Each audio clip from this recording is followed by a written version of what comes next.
다음은 지질에 대해 알아보도록 하겠습니다. 지질은 글리세롤 한 분자에 지방산 3개가 결합된 형태로 이루어져 있는데요. 트라이글리세라이드라고도 표현을 합니다. 이 지질은 함께 붙어 있다가 물에 의해 가수분해를 하게 되면 지방산 3분자와 글리세롤 한 분자로 나누어질 수 있습니다. 개념잡기에서 지질의 가수분해 시 생성되는 물질은 글리세롤 또는 지방산이 있으면 정답인데요. 정답은 4번입니다. 지질에 따른 분류입니다.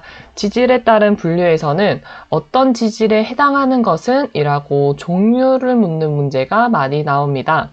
질문 중에 하나가 복합지질에 해당하는 것은 이라고 묻고 왁스류, 중성지방, 인지질 등의 보기가 나오면 여러분들은 해당되는 지질에 체크를 해주시면 됩니다. 지방질은 구조에 따라 단순, 복합, 유도지질로 분류가 되는데요. 단순 지질은 트라이아실 글리세롤처럼 글리세롤 한 분자에 지방산 3분자가 결합된 형태가 있고 그 외에 왁스류, 콜레스테롤 에스터 등이 있습니다.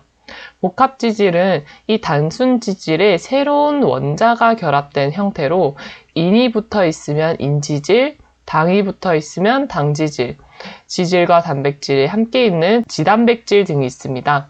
복합지질의 종류 이름은 외워두시는 것이 좋습니다. 유도지질은 이 단순지질이나 복합지질이 분해되었을 때 생성되는 여러 가지 물질을 말합니다. 식품의 급원에 따른 분류입니다. 급원이란 어떤 물질의 본바탕이 되는 것을 이야기하는데요. 크게 동물성 지방과 식물성 지방으로 분류할 수 있습니다. 동물성 지방의 경우 포화지방산이 많고 식물성 지방은 불포화지방산이 많은 특징이 있습니다. 이 지방산에 대해서는 다음에 바로 알려드리도록 하겠습니다. 식물성 지방에서 중요한 것이 식물성 지방을 나누는 종류인데요. 식물성 지방에서는 불포화지방산의 함량과 이와 반응하는 요오드량에 따라 건성류, 반건성류, 불건성류로 분류를 합니다. 건성류, 반건성류, 불건성류의 요오드값 수치를 기억해 주시고 건성류의 경우 종류가 어떤 것이 있는지 그 예시도 외워주시면 좋습니다. 들기름과 아마인유가 있습니다. 예제를 풀어보도록 하겠습니다. 복합지질의 경우 단순지질에서 새로운 원자단이 포함된 것을 이야기하는데요. 인지질, 당지질, 지단백질 등이 있습니다. 따라서 정답은 2번입니다. 건성류라는 거는 요오드가가 130 이상인 식물성 지방을 말하는데요. 그 대표적인 예시로 들기름, 아마인유 등이 있습니다. 따라서 정답은 3번입니다. 지질은 글리세롤 한 분자에 지방산 3분자가 결합된 형태라고 앞에서 설명을 드렸습니다. 그중 지방산에 대해서 한번 공부를 해보도록 하겠습니다. 지방산이란 짝수계의 탄소 원자가 직세상으로, 즉 직선상으로 결합하고 그 끝에 카르복시기가 결합한 형태를 말합니다. 따라서 RCOOH라고도 표현을 합니다. 지방산의 경우 탄소와 탄소의 결합 유무에 따라서 포화지방산, 불포화지방산으로 나누는데요. 이 이중결합이라는 것은 줄 2개로도 표현을 하며 2개의 원자가 2개의 전자를 공유하는 결합을 말합니다. 포화지방산의 경우 이 이중결합이 없는 단일결합으로만 이루어져 있는데요. 동물성 유지에 많은 특징이 있습니다. 불포화지방산의 경우 이중결합이 1개 이상 있는 지방산을 말하고 식물성 유지 등이 그 예시입니다. 불포화지방산의 경우 시스형과 트랜스형 지방산으로 나뉘는 특징을 가지고 있습니다.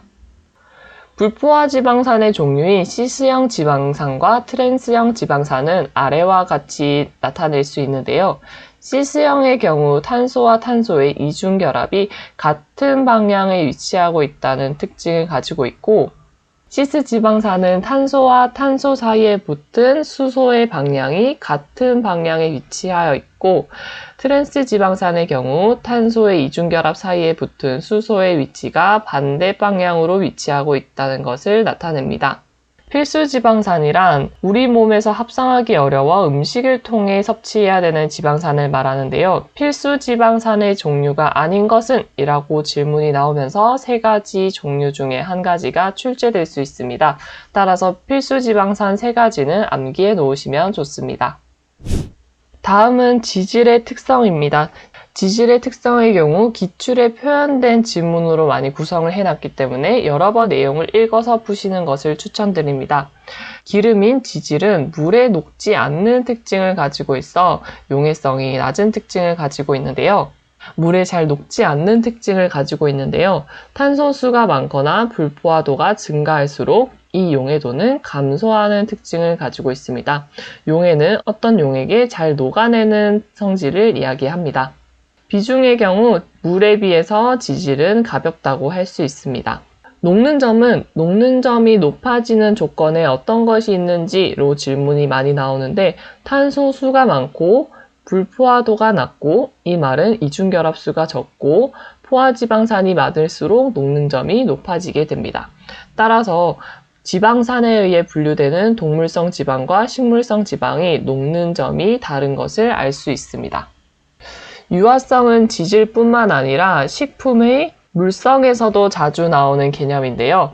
지질은 물에 잘 녹지 않기 때문에 물과 잘 녹아내기 위해서 물과 친한 친수성, 기름과 친한 소수성을 모두 가진 물질을 넣고 섞어주게 됩니다. 친수성은 물과 친한 특징을 가지고 있고 소수성은 물과 친하지 않고 기름과 친한 특징을 가지고 있습니다. 이 친수성과 소수성을 둘 다 가지고 있으면 물과 기름과 둘 다 친해지기 때문에 물과 기름과 같이 섞이지 않는 물질을 하나로 잘 섞어줄 수가 있겠지요. 여기 있는 유화제가 기름과 물 사이에 들어가서 두 가지를 꽉 잡아주는 역할을 하게 됩니다. 유화의 형태는 두 가지로 나타낼 수 있는데요. 이 유화의 형태는 매우 자주 나오므로 잘 기억해 두시면 좋습니다. 수중유적형 식품 또는 유중수적형 식품이 아닌 것은? 이라고 종류를 묻는 문제가 자주 나옵니다. 수중유적형 유화의 형태라는 것은 물 속에 기름이 들어가 있는 형태를 이야기하고 유중수적형이라는 것은 기름 속에 물이 들어가 있는 형태를 이야기합니다. 대표적인 예로 우유, 아이스크림, 마요네즈 등이 수중 유적형 음식에 해당이 되고 기름 안에 물이 들어가 있는 유중 수적형의 예시로 마가린과 버터 등이 있습니다. 각각의 형태에 따른 예시 음식은 꼭 기억해 두세요. 다음은 지질의 화학적 특성입니다. 지질의 화학적 특성은 진하게 표시된 글을 위주로 읽어보시면 좋습니다. 산가의 경우 정의를 주고 이게 어떤 특성인지 묻는 문제가 자주 나오는데요. 유지 1g에 존재하는 유리 지방산을 중화하는 데 필요한 수산화칼륨의 미리그램 수는? 이라고 물으면 여러분들이 산가라고 대답하시면 됩니다. 요오드가의 경우 앞서 설명드렸듯이 유지 100g에 첨가되는 요오드의 그람수를 이야기하는데요. 식물성 지방의 종류에 건성류, 반건성류, 불건성류가 있다라고 말씀을 드렸는데 이 식물성 지방을 구분하는 기준이 바로 요오드가입니다. 요오드가의 수치와 건성류의 종류는 꼭 기억하세요.